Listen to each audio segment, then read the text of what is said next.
പ്രിയപ്പെട്ടവരെ, സന്തോഷ് ജോർജ് കുളങ്ങരയുടെ വാഴയ്ക്കാ ദൈവം ഒന്ന് ചർച്ച ചെയ്യാമെന്ന് ഓർത്തുകൊണ്ടാണ് ഇന്ന് ഞങ്ങൾ നിങ്ങളുടെ മുമ്പിലായിരിക്കുന്നത്.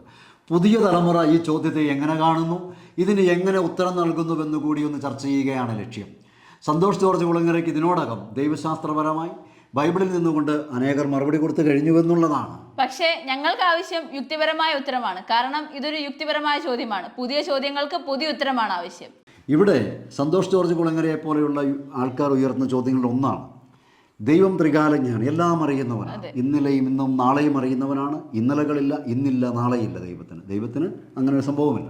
അപ്പോൾ മനുഷ്യൻ തിന്മ ചെയ്യുമെന്ന് അറിഞ്ഞിട്ടും ഇതൊക്കെ സംഭവിക്കുമെന്ന് അറിഞ്ഞിട്ടും എന്തുകൊണ്ട് ദൈവം ഇത്തരം മനുഷ്യനെ സൃഷ്ടിക്കുന്നു എന്നുള്ള ചോദ്യമുണ്ട്. ഇതിനെ നമ്മൾ എങ്ങനെ കാണും? അങ്ങനെയെങ്കിൽ ഞാൻ നിങ്ങൾ മാതാപിതാക്കളോട് ചോദിക്കട്ടെ, ഇന്ന് ധാരാളം മക്കൾ വഴിപിഴയ്ക്കുന്നതും തിന്മയിലോട്ട് പോകുന്നതും കണ്ടിട്ട് നിങ്ങൾ ഒരിക്കലും കുടുംബജീവിതം വേണ്ട എന്നോ വിവാഹ ജീവിതത്തെ എതിർക്കുകയോ മക്കളെ സ്വീകരിക്കാതിരിക്കുകയോ ചെയ്യുന്നില്ല. അതെന്തുകൊണ്ട്? സ്നേഹം എന്നുള്ളതിൻ്റെ പേരിൽ മാത്രം.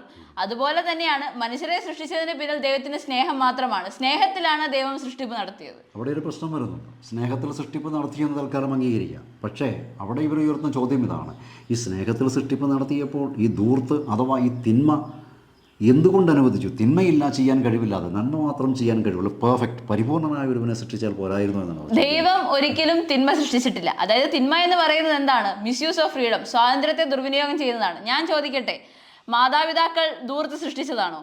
ഞങ്ങൾ സൃഷ്ടിച്ചിട്ടില്ല. അതുപോലെ തന്നെയാണ് ദൈവവും. അതായത് മനുഷ്യന് നന്മ ചെയ്യാനുള്ള കഴിവിനെ മനുഷ്യൻ ദുർവിനിയോഗം ചെയ്തപ്പോൾ അത് തിന്മയായി മാറി. അപ്പം ധൂർത്ത് മാതാപിതാക്കൾ സൃഷ്ടിക്കാത്തതുപോലെ തിന്മ ദൈവം സൃഷ്ടിച്ചിട്ടില്ല. മനുഷ്യന് കൊടുത്ത നന്മയുടെ ശേഷി ദുർവിനിയോഗം ചെയ്തു. അവിടെ ഒരു പ്രശ്നമുണ്ട്. എന്താണെന്നറിയോ? ഇത് ചെയ്യാൻ കഴിവില്ലാത്ത രീതി, ഇത് സാധ്യമല്ലാത്ത പെർഫെക്റ്റ് പരിപൂർണത്തിൽ സൃഷ്ടിക്കാമായിരുന്നല്ലോ എന്നുള്ളതാണ്. എന്നാൽ പിന്നെ ദൈവത്തിന് മരപ്പാവകളെ സൃഷ്ടിച്ചാൽ പോരായിരുന്നു? അല്ലെങ്കിൽ യന്ത്രമനുഷ്യന്മാരെ സൃഷ്ടിച്ചാൽ പോരായിരുന്നു? അല്ലെങ്കിൽ ദൈവത്തിന് ഇപ്പം ആരാധനയും സ്തുതിയും കിട്ടാനാണെങ്കിൽ മാലാഖമാരെ സൃഷ്ടിച്ചാൽ പോരായിരുന്നു?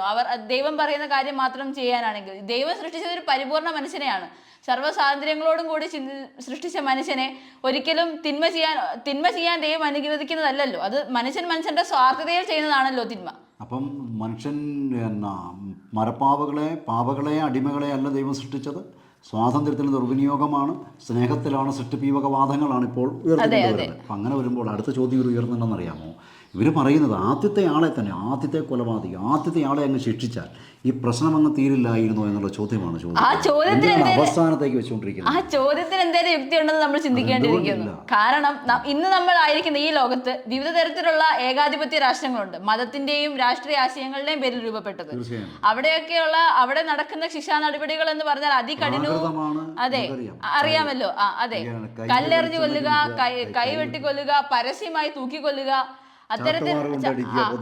അതായത് മൃഗീയമായ തരത്തിലുള്ള പീഡനങ്ങളാണ് അവിടെ ശിക്ഷ എന്ന പേരിൽ നടപ്പാക്കിക്കൊണ്ടിരിക്കുന്നത്. എന്നിട്ടും 1% പോലും അവിടെ അങ്ങനെ ഒരു ശിക്ഷ നടക്കുന്നു. അവിടങ്ങളിലുള്ളിടത്തോളം അസ്ഥിരതയും അസമാധാനവും വേറെ എവിടെ? സ്വാതന്ത്ര്യമുള്ള രാജ്യത്ത് അതിനേക്കാൾ നന്മയും സമാധാനവും ഉണ്ട്. അപ്പം ഇവിടെ നമ്മൾ ഇതിൽ നമ്മൾ മനസ്സിലാക്കി വരുന്നത്, ഈ ഭൂമിയിൽ മനുഷ്യൻ ചെയ്യുന്ന ഭൂമിയിൽ പ്രശ്നങ്ങൾ സൃഷ്ടിക്കുന്നത് മനുഷ്യന്മാർ തന്നെയാണ്. അതുകൊണ്ട് തന്നെ പരിഹരിക്കേണ്ടതും മനുഷ്യന്മാരുടെ ഉത്തരവാദിത്തമാണ്. ദൈവത്തെ പഴി പറഞ്ഞിട്ട് കാര്യമില്ല. അതൊരു എസ്കേപ്പിസം ആയിട്ടാണ്. അതെ, തീർച്ചയായും ഒരു രക്ഷപ്പെടലാണ്, ഒരു ഒളിച്ചോട്ടമാണ്. അതെ. അപ്പൊ ഇവിടെ നമുക്ക് ചെയ്യാൻ പറ്റുന്നത് നല്ല നേതാക്കളെ തെരഞ്ഞെടുക്കുക. തെരഞ്ഞെടുത്ത നേതാക്കൾ തിന്മ ചെയ്യുന്നുണ്ടെങ്കിൽ നമ്മൾ ജനങ്ങൾ സ്വമേധയെ തിരുത്താൻ തയ്യാറാവുക. നേതാക്കൾ ആത്മശോധനയ്ക്ക് തയ്യാറാവുക. ഇത് മാത്രമേ ഇതിന് പരിഹാരമുള്ളൂ. തീർച്ചയായും ഇത് പറയുമ്പോൾ ബൈബിളിനെയോ ദൈവശാസ്ത്രത്തെയോ ഒരിക്കലും നമ്മൾ അവഗണിക്കുന്നില്ല. എന്നെ ഏറ്റവും കൂടുതൽ സ്പർശിച്ചൊരു വചനഭാഗമുണ്ട്. സന്തോഷ് ജോർജ് കുളങ്ങരയൊക്കെ ചോദിക്കും, ദൈവം എന്തുകൊണ്ട് തിന്മ ചെയ്യുന്നതിനെ കണ്ടുകൊണ്ടിരിക്കുന്ന ചോദ്യത്തിന് സഫാനിയ പ്രവാചകന്റെ വചനം ഹൃദയസ്പർശിയാണ്. ശരിക്കു പറഞ്ഞാൽ നമ്മളെ ഇരുത്തി ചിന്തിപ്പിക്കുന്നതാണ്. ഞാൻ രാത്രിയിൽ വിളക്കുമായി വന്ന് നിന്നെ പരിശോധിക്കും. നീ നന്മയോ തിന്മയോ ദൈവം ചെയ്യില്ല എന്ന് കരുതിക്കൊണ്ട് നീ ഇങ്ങനെ തുടർന്നാൽ നിനക്ക് ദുരിതമുണ്ടാകും. എന്നിട്ട് സഫാനിയ പറയുന്ന ഒരു പ്രവാചകനിലൂടെ കർത്താവ് പറയുന്ന വചനമുണ്ട്, നിങ്ങൾ മനോഹരമായ കെട്ടിടങ്ങൾ ഉണ്ടാക്കുമെങ്കിലും അതിൽ വസിക്കുകയില്ല, നിങ്ങൾ മുന്തിരിത്തോട്ടം നട്ടുപിടിപ്പിക്കുമെങ്കിലും അതിൽ നിന്ന് ഫലങ്ങൾ കൊയ്യുകയില്ല, വീഞ്ഞു കുടിക്കുകയില്ല എന്ന് പറയുന്നത്. ഇന്ന് യൂറോപ്പിന് സ്ഥിതി നോക്കിക്കേ. ദൈവത്തെ മറന്നപ്പോൾ സമാധാനമുണ്ടോ? കേരളത്തിലെ ക്രൈസ്തവരിടയ്ക്ക് നോക്കിക്കേ, കിട്ടുന്ന വിലയ്ക്ക് ഭൂമി വിൽക്കാൻ കിടക്കുക, കെട്ടിടങ്ങൾ വിൽക്കാൻ കിടക്കുക. എന്തുകൊണ്ടാണ്? സമൃദ്ധി നിന്നവനെ മറന്നുപോയപ്പോൾ ആ സമ്പത്ത് പോലും ഉപകാരപ്പെടാതെ വരികയാണ്. എന്നിട്ടും പഠിക്കുന്നത്. അതാണ് സഫാനിയ പറയുന്നത്.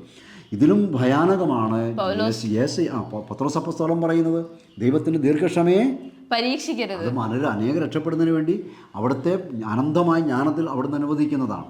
അതേപോലെയാണ് യെശയ്യായുടെ 5-ാം അധ്യായത്തിൽ, യെശയ്യാ പ്രവാചകൻ 5-ാം അധ്യായത്തിൽ ഞാൻ ഏറ്റവും ഫലഭൂയിഷ്ഠമായ ഒരു ഭൂമി സൃഷ്ടിച്ചു.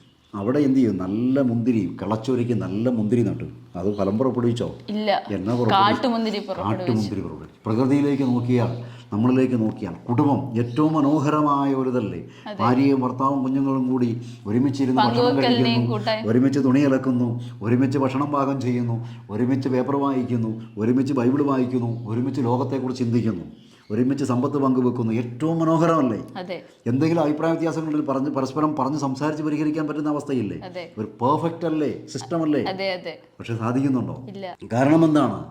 നമ്മൾ പങ്കുവെക്കുവാൻ സ്വാർത്ഥതയിലേക്ക് മനുഷ്യൻ ചുരുങ്ങി പോവുകയാണ്. അപ്പം മനുഷ്യന്റെ സാധ്യതകൾ അവൻ സ്വാർത്ഥതയ്ക്ക് വേണ്ടി, അവൾ സ്വാർത്ഥതയ്ക്ക് വേണ്ടി ഉപയോഗിക്കുന്നുവെന്നുള്ളതാണ്. അപ്പം മനുഷ്യൻ്റെ എല്ലാം, അതുകൊണ്ട് തിരുവചനം പറഞ്ഞ ഒറ്റ ഭാഗം പറഞ്ഞ് അവസാനിപ്പിക്കാം. മനുഷ്യൻ്റെ സങ്കീർണമായ പ്രശ്നങ്ങൾ അവൻ്റെ തന്നെ സൃഷ്ടിയാണ്. മറ്റൊരു വിഷയമായി നമുക്ക് വീണ്ടും കണ്ടുമുട്ടാമെന്ന പ്രത്യാശയിൽ നിർത്തുന്നു.